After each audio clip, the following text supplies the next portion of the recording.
Hey, it's Norm from Tesla.com. I'm here at Maker Faire 2014 with Mark Hornblatt. You run an organization, you work with one called Game of Drones. That tells me that drones are pitted against each other in arenas like this. What's going on? It's all about aerial combat. We pit drones against each other in a sumo wrestling style combat. And the first person to hit the floor 3 times is the loser. So we make it really exciting. We often have as much engineering and repairing happening in the middle of the game as we have flying. And the audience seems to like to see the engineering as much as they like to see the combat. So we followed like the battle bots, the combats, and that's what we found, that a lot of it is in the pit. A lot of the action is repairing these drones, repairing the robots between the battles. Are there different classes? What do people come into these matches with? We're seeing just about everything.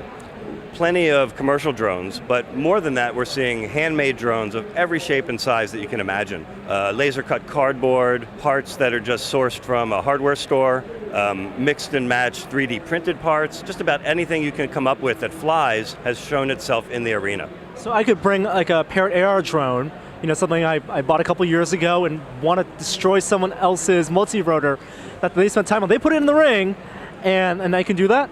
You could put it in the ring, but I'm not sure if the Parrot would be up to the task, but you're certainly allowed to. So what are the multi-rotors that are the most successful?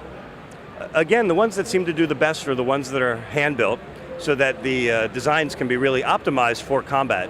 And in fact, it was a sort of a secret fight club of drone combat that inspired us to start making these drones that we make that are somewhat indestructible. And we went through just about every kind of engineering solution you could come up with until we finally sort of landed on an airframe that is pretty much unbeatable. Nothing can happen to this airframe. I can't say the same for all the components, the electronics, motors, flight controllers, things like that. They seem to die relatively easily, but we're at least getting it so that the hardware and the airframe can take all the abuse, all the fighting and crashing. So that's for defense, having a really sturdy and lightweight airframe on top of your guts. Are people making quad multi-rotors for offense? We're starting to see some very interesting offensive weaponry.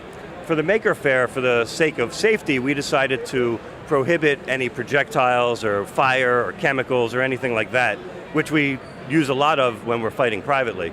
But for this event, we decided to keep it essentially clean and safe by making it sort of wrestling. So it's all about hanging a net or strings off of your multi-rotor, or maybe you extend your arms out with something on the end of it that might interfere with the other guy's multi-rotor.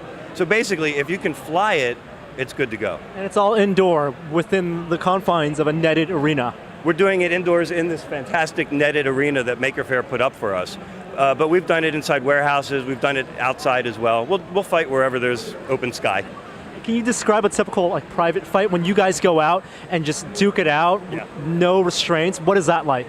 It's usually about 10 or so people. They bring extremely aggressive machines. It's usually people from the Bay Area machine art and robot community, so they know what they're up to and they know what they're building. And so we'll have paintball, we'll have flamethrowers, airsoft, and in those situations, if you show up, you've got to fly and fight. Like Fight Club, if you show up, if it flies, it fights. Awesome, and how can people get involved if they build their own quads or multi-rotors? Is this going national?